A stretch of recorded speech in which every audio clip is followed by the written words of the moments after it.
très bien. Aujourd'hui, c'est un jour de fête. C'est pratiquement, comme le disent les autres, le 1er janvier. C'est le 1er janvier des musulmans. Et pour ce faire, il faut quand même rendre grâce. En rendant grâce, et pour vous rappeler l'épisode de tuer son enfant. Comme vous connaissez, en remplacement de l'être humain, il y a eu au moins une bête. Dans ce même sens, tout musulman doit pouvoir, à ce jour-ci, faire l'effort de faire comme il a été recommandé. Tuer au moins un mouton, un bélier, pour toujours rendre grâce à Dieu, qui nous a permis de fermer l'année et de commencer une nouvelle. C'est un effort, ce n'est pas obligatoire, mais c'est un effort qu'on doit faire pour se sentir vraiment en communauté. Qu'on soit musulman ou non, on doit pouvoir forcément manger la viande de mouton aujourd'hui. Tel que ça se passe chez moi ici maintenant, là, je suis entouré de beaucoup de chrétiens, mais quelles que soient les circonstances, moi je dois leur faire leur colis. Chacun doit partir, doit avoir son colis chez lui aujourd'hui. Et ceux qui veulent, à partir de cette heure donnée, sont avec moi à la maison pour manger et boire. Il est interdit de boire l'alcool, mais ils vont boire quand même. Comme on l'a dit aujourd'hui à la mosquée, c'est d'abord une fête en famille, puisque l'une des conditions de la fête de Tabaski, ce n'est pas une fête où vous tuez le mouton, vous gardez pour vous. D'abord, pensez aux amis, aux malades, aux personnes indigentes, et vous aussi. Donc la viande, les moutons qui sont en train d'être immolés doivent être répartis en 3 parties. Une partie pour les malades, les indigents, l'autre pour les amis et la 3e partie pour la famille. Mais comme vous l'avez constaté déjà, nous sommes en famille. Nous attendons également des amis qui vont se joindre à nous pour qu'on célèbre dans la joie cette fête, cette retrouvaille. Parce que la fête de la Tabaski, la fête de l'Aïd, non seulement est significatif, mais c'est également le lieu pour nous de nous laver de tout péché.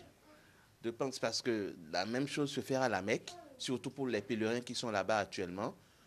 Et nous pensons, même en n'étant pas à la Mecque avec eux, au-delà de l'instauration de cette fête, c'est également le moyen pour nous de pratiquer, de finir le Hajj avec eux, de bénir, de louer le Seigneur.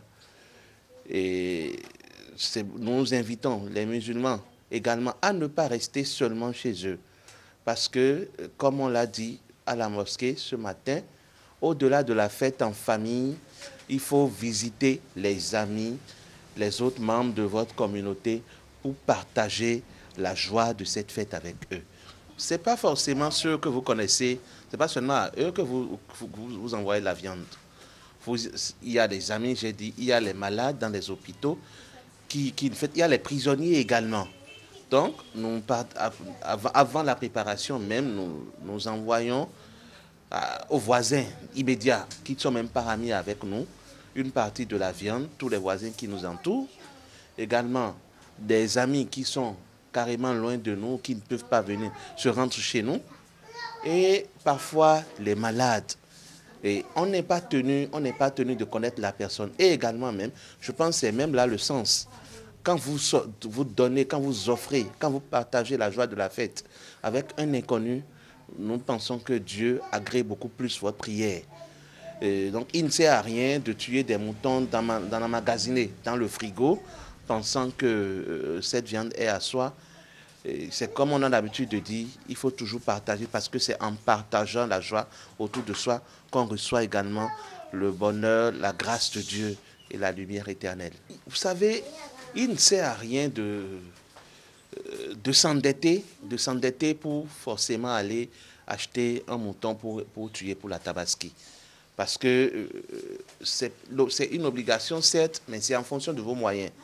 Aujourd'hui, certes, nous notons une morosité économique qui ne nous permet pas réellement de nous acheter le mouton de notre choix, mais en fonction de nos moyens, nous nous sommes contentés juste d'acheter ce qu'on a pu acheter, juste pour sacrifier à la tradition et donner, tout en partageant à ceux qui auront la possibilité de l'avoir. Le peu qui nous restera, nous allons le partager avec les amis qui nous rendront visite. C'est comme je dis, il ne sert à rien de s'endetter pour aller acheter un mouton. c'est le lieu également d'inviter déjà le gouvernement à mieux restructurer ce milieu pour nous, surtout pour nous les musulmans, parce que nous constatons qu'à l'approche de la fête de Tabaski, les moutons doublent de prix et pratiquement. Je pense qu'il serait intéressant qu'on évite quand même cette inflation qui parfois ne nous arrange pas.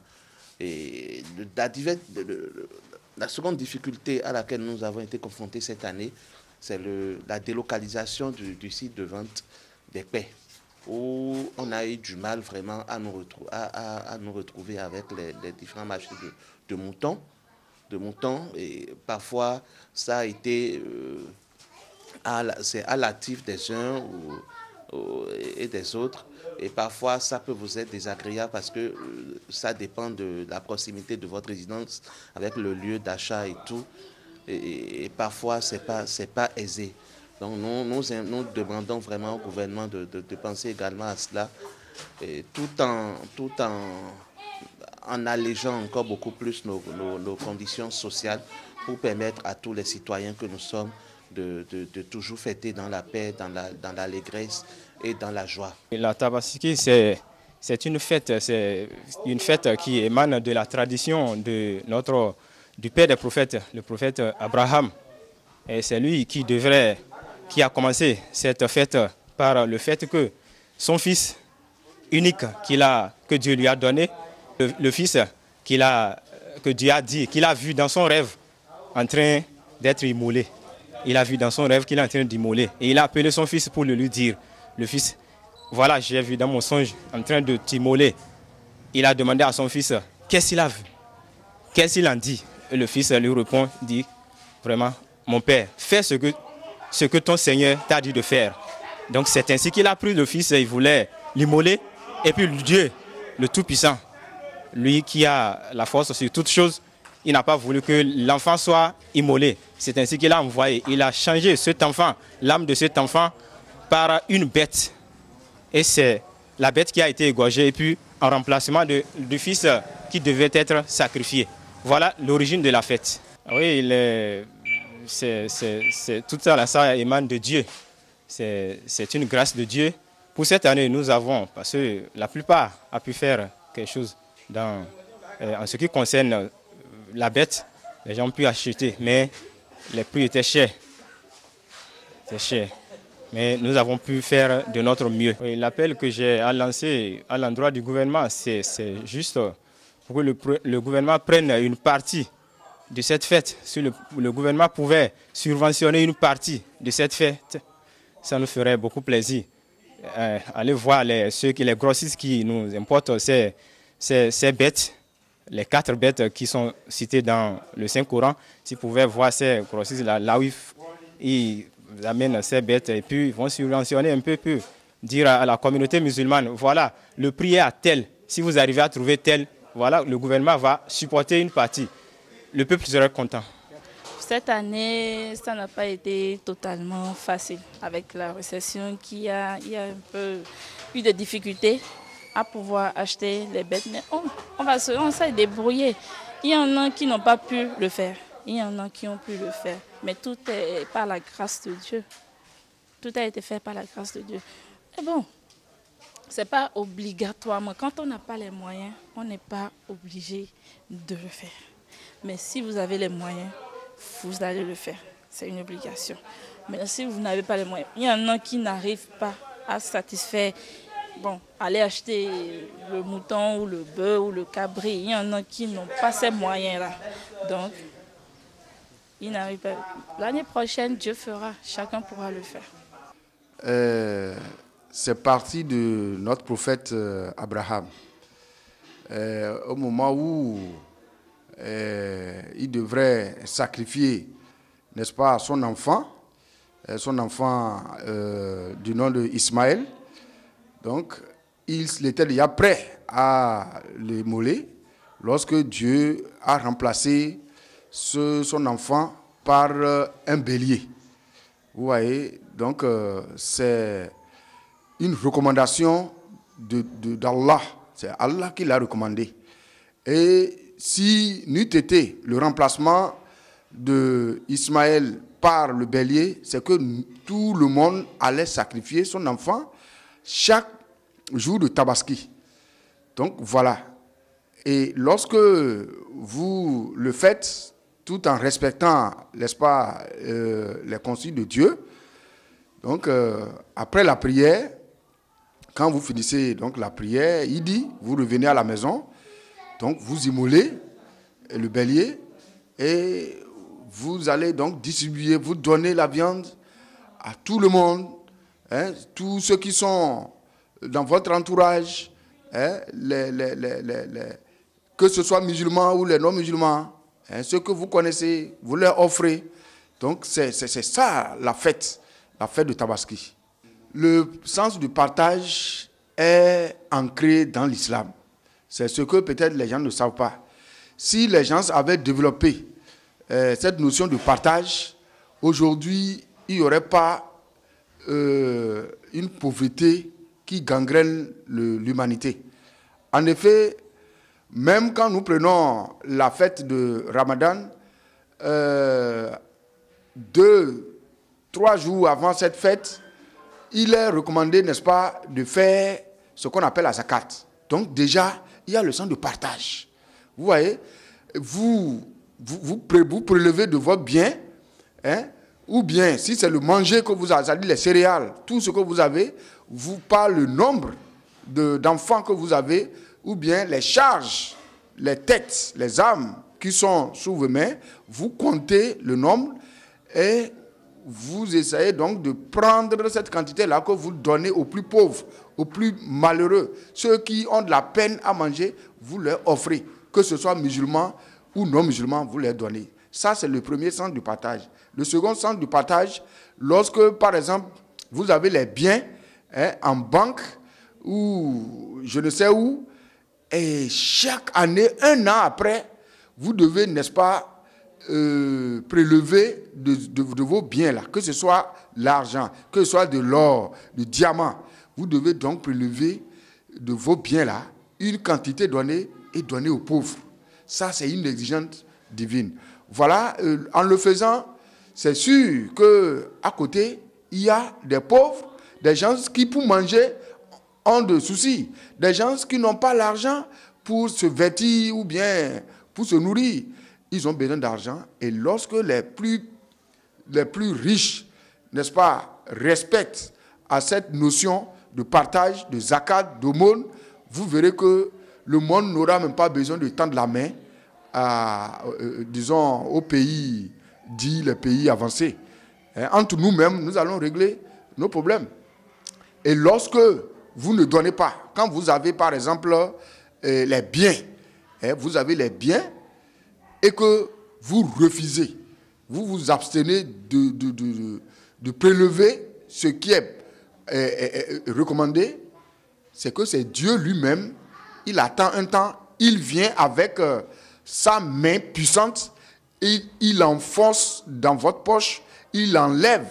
Et comment ça s'explique? Ça peut, quand vous refusez de faire l'aumône, quand vous refusez de faire la zakat, quand vous n'avez pas la notion donc de partage, comme le recommandent les notions islamiques, c'est que soit c'est l'incendie, soit c'est le vol, soit c'est le cataclysme, soit c'est un problème et vous perdez vos biens. Ce qui devait vous revenir très, très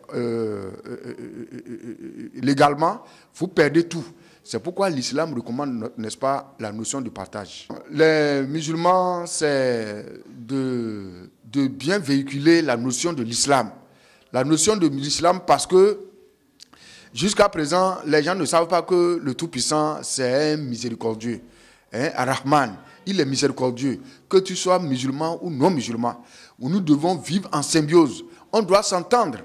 Et quand un musulman doit parler à un non-musulman ou à une autorité, il doit, n'est-ce pas, mesurer son langage. Il doit être poli. Tout comme Dieu a demandé à Moïse, n'est-ce pas, dans la vallée sanctifiée, d'aller dire au Pharaon de libérer les filles de l'Israël. Et comment l'a-t-il demandé? Il a imposé, n'est-ce pas, l'humilité. Il a imposé un langage doux, un langage respectueux. Est-ce que les musulmans le font? Vraiment, humblement. Si les musulmans sont humbles, comme notre prophète Mohammed sallallahu alayhi wa sallam l'a été, si les musulmans sont tolérants, si les musulmans sont vraiment compréhensibles, et ils essaient de caresser les autres, que tu sois musulman ou pas, je pense qu'il n'y aurait même pas la guerre, il n'y aurait pas, n'est-ce pas, de disette, il n'y aurait pas de pauvreté, il n'y aurait pas d'échauffourée, il y aurait la paix dans le monde. Voilà le message que j'ai à apporter. Et je voudrais aussi dire, il y a certains musulmans, vous voyez, lorsque ils veulent peut-être amener les autres à comprendre l'islam, ils veulent passer par la force. Non, non, non, non, non, non. Le prophète Mohammed sallallahu alayhi wa sallam, de son existence, lorsque vous avez, quand il a son armée là, son armée est là en guise de légitime défense. Jamais le prophète n'a déclaré une guerre. C'est les autres qui lui déclaraient la guerre. Et lui, il allait juste en guise de légitime défense. Certains pensaient que le prophète Mohammed sallallahu alayhi wa sallam était quelqu'un de très, n'est-ce pas, bouillant, hein, alors qu'en réalité, c'était un homme pacifique, très compréhensible. Un jour, par exemple, pour terminer, il y a une vieille dame qui avait transporté le fagot de bois, et quand elle passait, le prophète Mohammed sallallahu alayhi wa sallam a couru et allait lui prendre la charge. Lorsque ce prophète l'a amené à la maison, alors que la dame ne le connaissait pas, vous savez ce que la vieille dame a dit au prophète: mon petit, tu es très gentil, mais je vais te donner un conseil. Ne suivez pas le prophète qui est en train de détruire nos divinités. Hein? Il ne faut pas le suivre, d'accord? Et le prophète Mohammed sallallahu alayhi wa sallam, tout souriant, dit: maman, c'est moi le prophète là, c'est moi Mohammed sallallahu alayhi wa sallam. Il dit: ah, mais c'est toi? On nous a dit que tu es mauvais, tu es gentil, ta religion c'est quoi? Qu'est-ce qu'elle prône? Il dit: non, je veux tout simplement, ça dit Dieu a demandé d'adorer le créateur des divinités, le créateur des prophètes, le créateur des cieux et de la terre. C'est lui que moi, mon Dieu, demande d'adorer. C'est tout. Et il a dit de respecter de respecter tout le monde, de respecter les plus âgés, de respecter les parents. C'est tout ce qu'il demande. Et c'est ce que la vieille a dit. Si c'est ça, j'accepte alors être devenu musulman. Ça veut dire que c'est les gens qui disent de travers ce que le prophète Mohammed sallallahu alayhi wa sallam était. Donc, c'est pour demander aux musulmans d'être cléments, d'être compréhensibles envers les non-musulmans, parce que comme le Coran l'a dit, voilà ce que vous étiez égarés. Et grâce à ma miséricorde, j'ai essayé, n'est-ce pas, de guider vos parents, vos ancêtres, vous-même, jusqu'à ce que vous ne deveniez des croyants, des grands musulmans. Ne voulez-vous pas que moi je vous pardonne? Si vous étiez à leur place, vous auriez aussi été pire que eux autres. Donc il faut que les musulmans pardonnent les non-musulmans à travers la sagesse, à travers, n'est-ce pas, une certaine douceur. On les amène à comprendre. Ce n'est pas par la force. Je vous remercie.